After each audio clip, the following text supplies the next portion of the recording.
আসসালামু আলাইকুম। আমি ডাক্তার মোহাম্মদ শাখাওয়াত হোসেন। আমি বারডেম জেনারেল হাসপাতালের স্বাস্থ্য শিক্ষা বিভাগের বিভাগীয় প্রধান হিসেবে দায়িত্বরত আছি। আজকে আমরা আলোচনা করব ডায়াবেটিসের ভয়াবহতা এবং জটিলতা বিষয়ে। আপনারা নিশ্চয়ই ইতিমধ্যে জানেন যে সারা বিশ্বে ডায়াবেটিসের আক্রান্ত লোকের সংখ্যা দিন দিন বাড়ছে।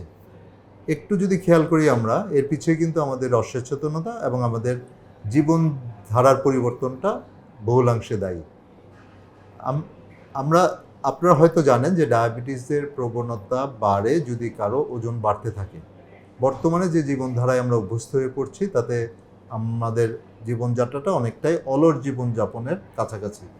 আমরা না হেঁটে রিকশায় চড়ছি, রিকশায় না চড়ে গাড়িতে যাচ্ছি, যেখানে সিঁড়ি দিয়ে উঠতে পারতাম সেখানে লিফটে উঠছি। আমরা প্রতিদিন একটু খেলাধুলা করতাম, এখন পর্যাপ্ত খেলাধুলার মাঠ না থাকার কারণে আমরা খেলাধুলা করছি না।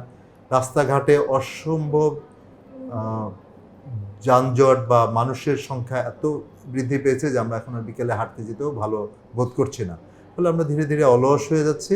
এই অলসতার কারণে আমাদের ওজন বাড়ছে, আর অলসতা আর ওজন দুটা মিলিত প্রভাবে আমাদের ডায়াবেটিসের আক্রান্ত লোকের সংখ্যা বেড়ে যাচ্ছে, সারা বিশ্বেই বাড়ছে। বর্তমানে একটা পরিসংখ্যানে দেখা গেছে সারা বিশ্বে প্রতি 10 জন লোকের ভিতর একজনের ডায়াবেটিস আছে। তাহলে একটু খেয়াল করেন, আমরা যে বসে আছি এখানে যদি 10 জন লোক থাকে একজনের ডায়াবেটিস থাকার কথা, আর পরিবারে ডায়াবেটিস থাকলে তো তার প্রবণতা আরও বেড়ে যাচ্ছে। কাজে আমাদেরকে অবশ্যই সতর্ক হওয়া উচিত। ডায়াবেটিস কী করে প্রতিরোধ করা যায় সে ব্যাপারে সচেতনতা তৈরি করা এবং নিজেদের উদ্যোগে সেটার চেষ্টা করে যাওয়া উচিত, যাতে করে আমরা ডায়াবেটিস প্রতিরোধ করতে পারি। দ্বিতীয়ত হলো, ডায়াবেটিস বাড়ার সাথে সাথে ডায়াবেটিস যদি নিয়ন্ত্রণে না থাকে তাহলে ডায়াবেটিস জনিত বিভিন্ন দীর্ঘমেয়াদী জটিলতা হওয়ার ঝুঁকি বাড়ে, যেটা ডায়াবেটিসের সমস্যাকে অনেক গুণ বাড়িয়ে দিচ্ছে।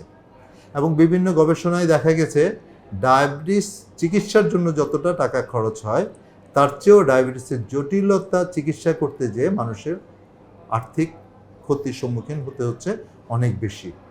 তাছাড়া এই দীর্ঘমেয়াদী জটিলতাগুলো সারানো যাচ্ছে না বলে নানা ধরনের রোগের উৎপত্তি হচ্ছে, আর সেখান থেকে মানুষ দিন দিন কর্মক্ষমতা হারিয়ে ফেলছে। যেমন চোখের অন্ধত্বের কারণে অনেকেই দৃষ্টিশক্তিহীনতা হয়, চোখের জটিলতার কারণে অন্ধত্বের কারণে মানুষের কর্মক্ষমতা কমে যাচ্ছে, কিডনির সমস্যার কারণে এন্ড স্টেজ রিনাল ডিজিজ বা কিডনি ফেলিওর হওয়ার জন্য ডায়ালাইসিস করা লাগছে এবং সেখানে খরচ বাড়ছে। ব্রেনের সমস্যা থেকে স্ট্রোক হওয়ার জন্য মানুষের হাত পা অবশ হয়ে যাওয়া, চলাচলে অসম্ভব হয়ে যাওয়ার জন্য তার কর্মক্ষমতা হ্রাস পাচ্ছে। পায়ে নানা ধরনের সমস্যা যদি আমরা প্রথম থেকে খেয়াল না করি, পা কেটে ফেলার মতো সমস্যা তৈরি হচ্ছে এবং সেখান থেকে মানুষ কাজে অক্ষম হয়ে যাচ্ছে। ফলে সব কিছু কিন্তু আমাদের ব্যক্তিগত জীবনে, পারিবারিক জীবনে, সমাজে, রাষ্ট্রীয় জীবনে বিরূপ প্রতিক্রিয়া তৈরি করছে। তাই আমাদের প্রত্যেকেরই উচিত ডায়াবেটিস নিয়ন্ত্রণ করা এবং এই জটিলতাগুলো যতটা সম্ভব প্রতিরোধ করার চেষ্টা করা। শুরুতেই বলি, ডায়াবেটিস এমন একটা শারীরিক সমস্যা যেখান থেকে মস্তিষ্ক থেকে পা পর্যন্ত নানা ধরনের সমস্যা তৈরি হতে পারে। একটু আগেই বলছিলাম যে ব্রেনের সমস্যা থেকে স্ট্রোক হওয়ার ঝুঁকি থাকে। কাজে আমি যদি এটা প্রতিরোধ করতে হয়, রক্তের গ্লুকোজটা আমাকে খুব ভালোভাবে নিয়ন্ত্রণ করতে হবে। পাশাপাশি যদি আমাদের ওজন বেশি থাকে ওজনটা স্বাভাবিকে রাখতে হবে। যাদের উচ্চ রক্তচাপ বা হাই ব্লাড প্রেশার আছে সেটা নিয়ন্ত্রণে রাখতে হবে। রক্তের কোলেস্টেরল নিয়ন্ত্রণে রাখতে হবে। যাদের সিগারেট বা মদ্যপান করার অভ্যাস আছে অবশ্যই সেটা পরিহার করতে হবে। আর এই জন্য আমরা অনেক সময় বলে থাকি তামাক জাতীয় সব ধরনের উপাদান, যেমন বিড়ি, সিগারেট, জর্দা, পান, গুল, খৈনি, এগুলো অবশ্যই পরিহার করা একজন ডায়াবেটিস ব্যক্তির ভীষণ রকম জরুরি। চোখের সমস্যা থেকে ডায়াবেটিস হলে রেটিনোপ্যাথি হয়, সেখান থেকে অন্ধত্ব হওয়ার ঝুঁকি থাকে। এবং এই রেটিনোপ্যাথি হচ্ছে কি না বোঝার জন্য আমাদের চোখে 1 ফোঁটা বা 2 ফোঁটা ওষুধ দিয়ে 30 থেকে 40 মিনিট বসে থেকে চোখের যে পিউপিল বা মণি বলি আমরা, সেটাকে পরিপূর্ণভাবে প্রসারিত করার পরে চোখ পরীক্ষা করতে হয়। আমাদের ডায়াবেটিক হাসপাতালে বারডেম জেনারেল হাসপাতাল থেকে শুরু করে বাংলাদেশ ডায়াবেটিক সমিতির যতগুলো প্রতিষ্ঠান আছে সবগুলোতেই আমরা যখন একজন লোকের ডায়াবেটিস ধরা পড়ে তখনই চোখটা পরীক্ষা করে দেখি যে চোখে কোনো জটিলতা বা রেটিনোপ্যাথি তৈরি হলো কিনা। দুঃখের বিষয় হলো বছরে অন্তত একবার এই পরীক্ষাটা করে নেওয়া উচিত। রোগীর সংখ্যা বেশি হওয়ার কারণে আমরা চিকিৎসকরা অনেক সময় হয়তো খেয়াল করতে পারি না, আর আমাদের রোগীরা যথেষ্ট সচেতন না হওয়ার কারণে তারাও পরীক্ষা করেন না। ফলে পরবর্তীতে যখন অন্ধত্ব বা চোখে কম দেখা শুরু করেন তখন দেখা যায় জটিলতা অনেক দূর অগ্রসর হয়ে যায়। এই জন্য আমাদের পরামর্শ হলো প্রত্যেক ডায়াবেটিক ব্যক্তি বছরে অন্তত একবার চোখটা পরীক্ষা করিয়ে দেখাবেন একজন চক্ষু বিশেষজ্ঞ দ্বারা।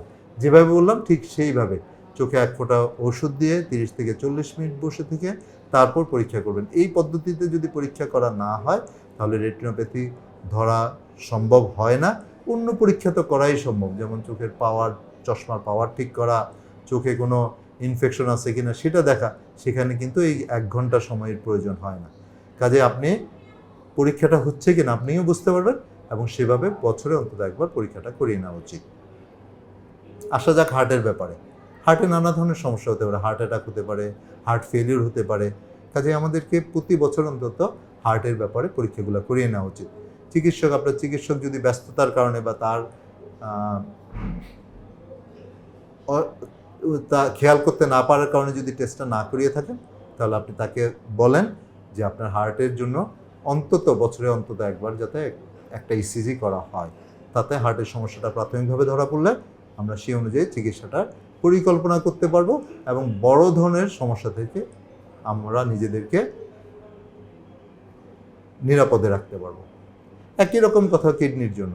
কিডনির প্রাথমিক সমস্যাটা প্রস্রাব পরীক্ষার মাধ্যমে ধরা সম্ভব। তাছাড়া কিডনির পরীক্ষা তো আমরা রক্তের মাধ্যমে করতেই পারি। কাজে প্রস্রাবের একটা বিশেষ পরীক্ষা দিয়ে আমরা বুঝতে পারি যে কিডনির সমস্যা শুরু হলো কিনা। চিকিৎসক সেই পরীক্ষাগুলো করবেন, সেই অনুযায়ী আপনাকে পরামর্শ দেবে। হয়তো কখনো কখনো কিছু ওষুধ প্রয়োগ করা হয় যাতে করে সমস্যাটা সামনের দিকে, খারাপের দিকে না যায়। সেই ওষুধগুলো নিয়মিত খাবেন এবং ডায়াবেটিস নিয়ন্ত্রণ রাখবেন, রক্তের চাপ নিয়ন্ত্রণ রাখবেন, রক্ত স্বল্পতা যাতে তৈরি না হয় সেদিকে খেয়াল রাখবেন, তামাক জাতীয় উপাদান বর্জন করবেন এবং সুস্থ থাকার চেষ্টা করবেন যাতে করে কিডনির সমস্যাটা প্রতিরোধ করা সম্ভব হয়। পায়ের যত্নের কথা তো আমি কিছুটা বলেছি। পায়ের যত্নে ব্যায়ামের সময় না, সারা দিনই পায়ের যত্ন নিতে হবে। কারণ আমরা দৈনন্দিন যত কাজ করি একটু খেয়াল করেন পায়ের উপর ভর করেই কাজগুলো করছি। আবার উল্টা দিকে আমরা পায়ের ব্যাপারেই কিন্তু সবচেয়ে কম সচেতন। আমরা দিনে 5-7 বার মুখ ধুচ্ছি, মুখের যত্ন নিচ্ছি, কিন্তু পায়ের ব্যাপারে আমরা সেরকম যত্ন নিচ্ছি না।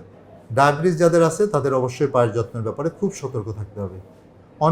অনেকেরই পা দেখা যায় সারাক্ষণ ঘেমে থাকে, ভিজে থাকে। এই ভিজা পায়ে কিন্তু নানা ধরনের ইনফেকশন, বিশেষ করে ফাঙ্গাল ইনফেকশন হওয়ার ঝুঁকি বাড়ে। কাজে যাদের পা বারবার ভিজে যায় তারা পাউডার ব্যবহার করবেন, মিশিয়ে ব্যবহার করবেন। পাউডার যাতে এক জায়গায় দলা হয়ে অনেকটুকু পাউডার লেগে না থাকে সেদিকে খেয়াল করবেন। অনেকের ক্ষেত্রে দেখা যায় পা শুকিয়ে ফেটে যায়, খসখসে থাকে, ওখান থেকে ইনফেকশন হওয়ার ঝুঁকি তৈরি হয়। কাজে তাদের ক্ষেত্রে ভেসলিন বা লোশন ব্যবহার করেন যাতে করে পায়ের স্বাভাবিক আর্দ্রতাটা বজায় থাকে এবং জুতা পরার ক্ষেত্রে মোজা ব্যবহার করেন। দিনে যতবার পা পরিষ্কার করবেন ততবার পা ভালো করে মুছে ফেলবেন, বিশেষ করে আঙ্গুলের মাঝের জায়গাগুলো, এবং পা শুকনা থাকলে তারা লোশন ব্যবহার করবেন। পা যাদের ভিজে যায় তারা পাউডার ব্যবহার করবেন যাতে পায়ের স্বাভাবিক আর্দ্রতাটা বজায় থাকে। এভাবে পায়ের যত্নের বিষয়গুলো মানার পাশাপাশি প্রতিদিন অন্তত একবার আপনার পাটা পরীক্ষা করে দেখা উচিত।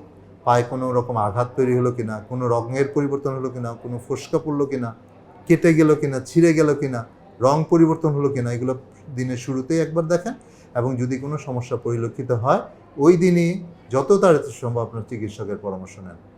কোনো সমস্যায় প্রথম অবস্থায় অবহেলা করবেন না, কারণ প্রাথমিক অবহেলার কারণে সমস্যাটা জটিল আকার ধারণ করে এবং পরবর্তীতে চিকিৎসার অযোগ্য হয়ে পড়ে। সেক্ষেত্রে আমরা নানা ধরনের ক্ষতিকর অবস্থার সম্মুখীন হতে পারি।